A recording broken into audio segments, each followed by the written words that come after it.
ಆತ ಜ್ಯುವೆಲ್ಲರಿ ಮಾಲೀಕ. ತಾನು ಲೋನ್ನಲ್ಲಿ ತಗೊಂಡಿದ್ದ ಚಿನ್ನ ಬೆಳ್ಳಿ ಎಗರಿಸೋಕೆ ಪ್ಲಾನ್ ಮಾಡಿದ್ದ. ತನ್ನ ಮುಖದ ಮೇಲೆಯೇ ಕೆಮಿಕಲ್ ಹಾಕೊಂಡು ಆಸಿಡ್ ಅಟ್ಯಾಕ್ನ ಪ್ಲಾನ್ ಮಾಡಿದ್ದ. 170 ಗ್ರಾಂ ಚಿನ್ನ ಮತ್ತು 8 ಕೆಜಿ ಬೆಳ್ಳಿ ಎಗರಿಸೋಕೆ ಖತರ್ನಾಕ್ ಪ್ಲಾನ್ ಮಾಡಿದ್ದ ಆತ ಕೊನೆಗೂ ಪೊಲೀಸರ ಕೈಲೇ ಸಿಕ್ಕಾಕೊಂಡಿದ್ದ. ಇಷ್ಟಕ್ಕೂ ಆತ ಸಿಕ್ಕಿಬಿದ್ದಿದ್ದು ಹೇಗೆ?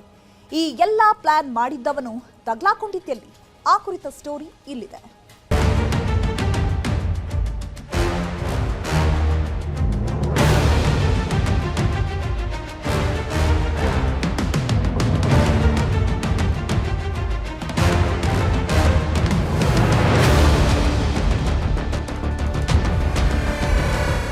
ಡ್ರಾಮಾ ಮಾಡೋಕೆ ಬಣ್ಣ ಹಚ್ಕೋಬೇಕು, ಆದ್ರೆ ಇಲ್ಲೊಬ್ಬ ಆಸಿಡ್ ಹಾಕೊಂಡಿದ್ದಾನೆ.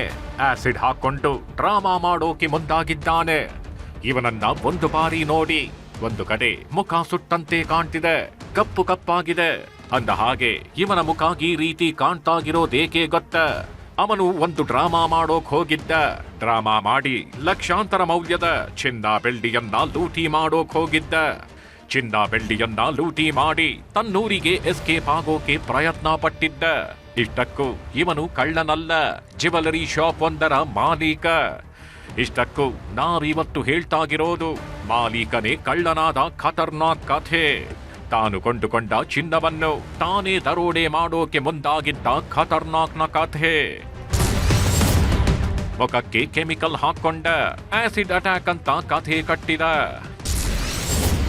ಚಿನ್ನ ಬೆಳ್ಳಿ ಲೂಟಿಗೆ ಡ್ರಾಮಾ ಮಾಡ್ದ ಜ್ಯುವೆಲರಿ ಮಾಲೀಕನೇ ಕಳ್ಳನಾದ. ಎಸ್, ಇವನ ಹೆಸರು ಜಿತೇಂದ್ರ. ರಾಜಸ್ಥಾನದವನು. ಹಲವು ವರ್ಷಗಳಿಂದ ಜ್ಯುವೆಲರಿ ಅಂಗಡಿಯೊಂದನ್ನ ನಡೆಸ್ತಿದ್ದ.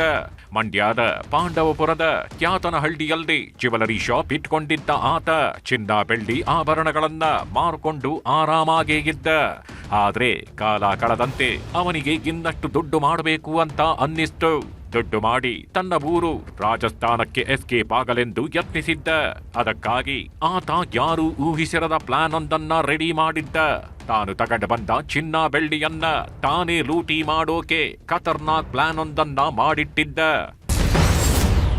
ಲೋನ್ನಲ್ಲಿ 170 ಗ್ರಾಂ ಚಿನ್ನ, 8 ಕೆಜಿ ಬೆಳ್ಳಿ ತಂದಿದ್ದ. ಎಸ್, ಹಣ ಚಿನ್ನದ ಆಸೆಗೆ ಬಿದ್ದಿದ್ದ ಜಿತೇಂದ್ರ ಒಂದು ಪ್ಲಾನ್ ಮಾಡ್ತಾನೆ. ಮೊದಲು ಲೋನ್ನಲ್ಲಿ 170 ಗ್ರಾಂ ಚಿನ್ನ, 8 ಕೆಜಿ ಬೆಳ್ಳಿಯನ್ನ ತನ್ನ ಜ್ಯುವೆಲರಿ ಶಾಪ್ಗೆ ತಂದಿರ್ತಾನೆ. ಒಂದಷ್ಟು ದಿನಗಳ ನಂತರ ಅದೇ ಚಿನ್ನ ಮತ್ತು ಬೆಳ್ಳಿಯನ್ನ ದೋಚೋಕೆ ಪ್ಲಾನ್ ಮಾಡ್ತಾನೆ. ಸಾಲದಲ್ಲೇ ತಂದಿರೋ ಚಿನ್ನ ಮತ್ತು ಬೆಳ್ಳಿ ಕಳ್ಳತನ ಆಯ್ತು ಅಂತ ಗೊತ್ತಾದ್ರೆ ಅದನ್ನ ವಾಪಸ್ ಕೊಡೋ ಅಗತ್ಯ ಆಗಿರೋದಿಲ್ಲ ಅಂತ ಸಂಚು ಹೂಡ್ತಾನೆ. ಅಲ್ಲಿಂದಲೇ ಎಕ್ಸಿಕ್ಯೂಟ್ ಆಗತ್ತೆ ನೋಡಿ ಖತರ್ನಾಕ್ ಪ್ಲಾನ್. ಅದು ಅಂತಿಂತ ಪ್ಲಾನ್ ಅಲ್ಲ, ಅದು ಆಸಿಡ್ ಪ್ಲಾನ್. ಆಸಿಡ್ ದಾಳಿ ಆಯ್ತು, ಕಳ್ಳತನವೂ ಆಗೋಯ್ತು. ಡ್ರಾಮಾ ಮಾಡಿ ಕಥೆ ಕಟ್ಟಿದ್ದ ಶಾಪ್ ಮಾಲೀಕ. ಯಾರ್ ನಂಬ್ತಾರೆ? ಜ್ಯುವೆಲರಿ ಶಾಪ್ನಲ್ಲಿ ಕಳ್ಳತನ ಆಯ್ತು ಅಂದ್ರೆ ಯಾರ್ ತಾನೇ ನಂಬ್ತಾರೆ? ಯಾರು ಸುಮ್ನೆ ನಂಬೋದಿಲ್ಲ. ಅದರಲ್ಲೂ ಪೊಲೀಸ್ ಠಾಣೆಯಿಂದ 100 ಮೀಟರ್ ದೂರದಲ್ಲಿರೋ ಜ್ಯುವೆಲರಿ ಶಾಪ್ನಲ್ಲಿ ಕಳ್ಳತನ ಆಯ್ತು ಅಂದ್ರೆ ಎಂಥವರು ನಂಬೋದಕ್ಕೆ ಸಾಧ್ಯನೇ ಇಲ್ಲ. ಆದ್ದರಿಂದ ಒಂದು ಡ್ರಾಮಾ ಮಾಡಬೇಕು ಅಂತ ನಿರ್ಧರಿಸಿದ್ದ. ತನ್ನ ಮುಖದ ಮೇಲೆ ತಾನೇ ಆಸಿಡ್ ಹಾಕೊಂಡು, ಆಸಿಡ್ ಅಂದ್ರೆ ಪವರ್ಫುಲ್ ಆಸಿಡ್ ಅಲ್ಲ, ಜ್ಯುವೆಲರಿಗಳಲ್ಲಿ ಚಿನ್ನದ ಗುಣಮಟ್ಟ ಅಳೆಯೋಕೆ ಬಳಸೋ ಆಸಿಡ್ ಅದು. ತನ್ನ ಮುಖದ ಮೇಲೆ ಆಸಿಡ್ ಹಾಕೊಂಡ ಜಿತೇಂದ್ರ ಅಲ್ಲಿಂದ ಆಸ್ಪತ್ರೆಗೆ ಓಡಿದ. ಟ್ರೀಟ್ಮೆಂಟ್ ತಗೊಂಡ. ಆಸ್ಪತ್ರೆಯಿಂದ ಪೊಲೀಸ್ ಠಾಣೆಗೆ ಈ ವಿಚಾರ ರವಾನೆಯಾಗಿತ್ತು. ಆ್ಯಕ್ಚುಲಿ ಇದು ಜಿನೆನಿಟಿ ಆಫ್ ಗೋಲ್ಡ್ಗೆ ಅವರು ಉಪಯೋಗಿಸುವಂಥ ಕೆಮಿಕಲ್ನ ಅವರು ಮುಖಕ್ಕೆ ಹಾಕ್ಕೊಂಡಿರ್ತಾರೆ. ಅದು ಸ್ಲೈಟ್ಲಿ ಬರ್ನ್ ಆಗಿರುತ್ತೆ ಸ್ಕಿನ್ನು. ಹಂಗಾಗಿ ಅದು ಆ್ಯಸಿಡ್ ಅಟ್ಯಾಕ್ ಅಂತ ಹೇಳ್ಬಿಟ್ಟು ಒಂದು ಡ್ರಾಮಾ ಕ್ರಿಯೇಟ್ ಮಾಡಿರ್ತಾರೆ. ಅಂದರೆ ಅದು ತುಂಬ ಡೇಂಜರಸ್ ಅಲ್ಲ ಅಂತ ಅವ್ರಿಗೆ ಗೊತ್ತಿರುತ್ತೆ. ಹಂಗಾಗಿ ಅವರು ಮುಖಕ್ಕೆ ಹಾಕ್ಕೊಳ್ತಾರೆ. ಕಣ್ಣಿನ ಭಾಗ ಬಿಟ್ಟು ಕೆನ್ನೆ ಮೇಲೆ ಮತ್ತು ಹಣೆ ಮೇಲೆ ಎಲ್ಲ ಹಚ್ಚಿಕೊಂಡು ಅದು ಆಸಿಡ್ ಅಟ್ಯಾಕ್ ಅಂತ ಹೇಳ್ಬಿಟ್ಟು ತಿಳಿಸಿರ್ತಾರೆ. ಎಸ್, ಅದು ಆಸಿಡ್ ದಾಳಿ. ಪೊಲೀಸರು ಈ ವಿಚಾರ ಕೇಳಿ ತಕ್ಷಣವೇ ಬೆಚ್ಚಿ ಬಿದ್ದಿದ್ರು. ಠಾಣೆಯಿಂದ ಸ್ವಲ್ಪ ದೂರದಲ್ಲದೆ ಇಂಥ ಘಟನೆ ನಡೆದಿದೆ ಅನ್ನೋ ವಿಚಾರ ಪಾಂಡವಪುರ ಪೊಲೀಸರಿಗೆ ತಲೆನೋವಾಗಿತ್ತು. ಆಸ್ಪತ್ರೆಗೆ ಬಂದು ಪೊಲೀಸರು ವಿಚಾರಣೆ ನಡೆಸ್ತಾರೆ. ಏನಾಯ್ತು, ಹೇಗಾಯ್ತು ಅಂತ ಕೇಳಿದಾಗ ಪೊಲೀಸರ ಮುಂದೆ ಒಂದು ಕಥೆ ಕಟ್ಟಿದ್ದ ಜಿತೇಂದ್ರ. ಆ ಕಥೆ ನಿಜಕ್ಕೂ ಪೊಲೀಸರನ್ನೇ ಬೆಚ್ಚಿ ಬೀಳಿಸಿತ್ತು. ಕಳ್ಳನಾದ ಮಾಲೀಕ, ಕಟ್ಟಿದ ದರೋಡೆಯ ಕಥೆ.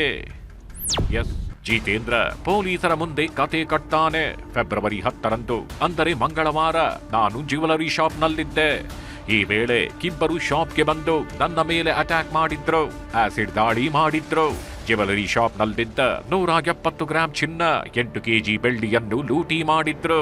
ನಂತರ ಸಿಸಿಟಿವಿಯನ್ನು ಕೂಡ ಅವರು ಬಿಚ್ಕೊಂಡು ಹೋದ್ರು. ನಾನು ಮುಖದ ಮೇಲೆ ಗಾಯವಾಗಿದ್ದ ಕಾರಣಕ್ಕೆ ಆಸ್ಪತ್ರೆಗೆ ಹೋಗಿದ್ದೆ ಅಂತ ಪೊಲೀಸರ ಮುಂದೆ ಕಥೆ ಕಟ್ಟಿದ್ದ ಜಿತೇಂದ್ರ. ದಿನಾಂಕ 10/2/2026ರಂದು ಯಾರೋ ದುಷ್ಕರ್ಮಿಗಳು ಇಬ್ಬರು ಬಂದು ಅವ್ರಿಗೆ ಆ್ಯಸಿಡ್ ಅಟ್ಯಾಕ್ ಮಾಡಿ ನಂತರ ಅವರ ಜ್ಯುವೆಲ್ರಿ ಶಾಪಲ್ಲಿರೋದು ಚಿನ್ನ ಮತ್ತು ಬೆಳ್ಳಿನ ಕದ್ಕೊಂಡೋಗಿರ್ತಾರೆ. 170 ಗ್ರಾಮ್ ಚಿನ್ನ ಮತ್ತು 8 ಕೆಜಿ ಬೆಳ್ಳಿ ಕದ್ಕೊಂಡೋಗಿರ್ತಾರೆ ಅಂತ ಅವರು ತಿಳಿಸಿರ್ತಾರೆ. ತದನಂತರ ಅವ್ರ ಮುಖದಲ್ಲಿ ಒಂದು ಕಲೆ ಇರ್ತದೆ, ಅರ್ಧ ಮುಖ ಕಲೆ ಇರುತ್ತೆ. ಅದು ಆಲ್ಮೋಸ್ಟ್ ಇದು ಆ್ಯಸಿಡ್ ಥರನೇ ಒಂದು ಅಟ್ಯಾಕ್ ನಡೆದಿರೋ ಥರ ಇರುತ್ತೆ, ಬಟ್ ಅದು ಕಣ್ಣು ಭಾಗದಲ್ಲಿ ಇರಲ್ಲ. ಸೂಪರ್ ಕತೆ ಕಟ್ಟಿದ್ದ ಮಾಲೀಕ ತಗಲಾಕೊಂಡಿದ್ದೆಲ್ದೇ ಗೊತ್ತ. ಜಿತೇಂದ್ರ ಕಥೆಯನ್ನೇನೋ ಕಟ್ಟಿದ್ದ. ಆ ಕಥೆ ಸೂಪರ್ ಹಿಟ್ ಆಗತ್ತೆ ಅಂದುಕೊಂಡಿದ್ದ.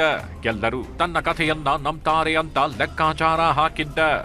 ಆದ್ರೆ ಆ ಲೆಕ್ಕಾಚಾರವೆಲ್ಲ ಉಲ್ಟಾ ಪಲ್ಟಾ ಆಗೋಗಿತ್ತು. ಮಧ್ಯಾಹ್ನ ಸಿಸಿಟಿವಿ ಕಳ್ಳತನ ಆಗಿದೆ ಅಂತ ಹೇಳಿದ್ದ ಆತ ಅದೇ ದಿನ ರಾತ್ರಿ ಸಿಸಿಟಿವಿಯೊಂದನ್ನ ಸ್ನೇಹಿತನೊಬ್ಬನಿಗೆ ತೋರಿಸಿದ್ನಂತೆ. ಆ ಸ್ನೇಹಿತ ಪೊಲೀಸರಿಗೆ ಈ ಮಾಹಿತಿ ನೀಡಿದ್ದ.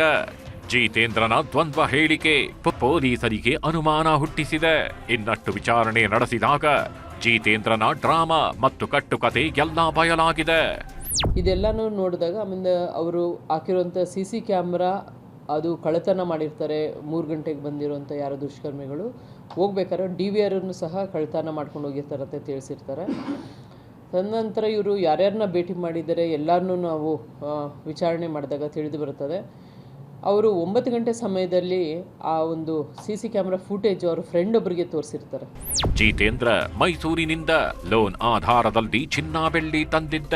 ಅಂಗಡಿ ಮುಚ್ಚಿ ರಾಜಸ್ಥಾನಕ್ಕೆ ಎಸ್ಕೇಪ್ ಆಗಲು ಕಥೆ ಕಟ್ಟಿದ್ದ ಜಿತೇಂದ್ರ ಕೊನೆಗೆ ತಗಲಾಕೊಂಡಿದ್ದ.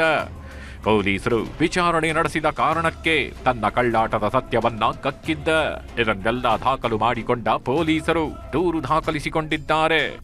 ಅನುಮಾನ ಒಂದು ಆ್ಯಸಿಡ್ ಅಟ್ಯಾಕ್ ಆದರೆ ಅದು ಉರಿಯುತ್ತೆ. ಇವರು ಅನ್ಕಾನ್ಷಿಯಸ್ 45 ಮಿನಿಟ್ಸ್ ಅಂತ ಹೇಳ್ತಾರೆ. ಮತ್ತು ಒಂದು DVR 3 ಗಂಟೆ 3 ಕಾಲಲ್ಲಿ ಕಳ್ಳತನ ಆಗಿರುವಂಥ DVR ಫುಟೇಜು 9 ಗಂಟೆ ರಾತ್ರಿಯಲ್ಲಿ ಫುಟೇಜು ಇರಲಿಕ್ಕೆ ಸಾಧ್ಯನೇ ಇಲ್ಲ ಅಲ್ಲ, DVR ಎತ್ಕೊಂಡೇ ಹೋದ್ಮೇಲೆ.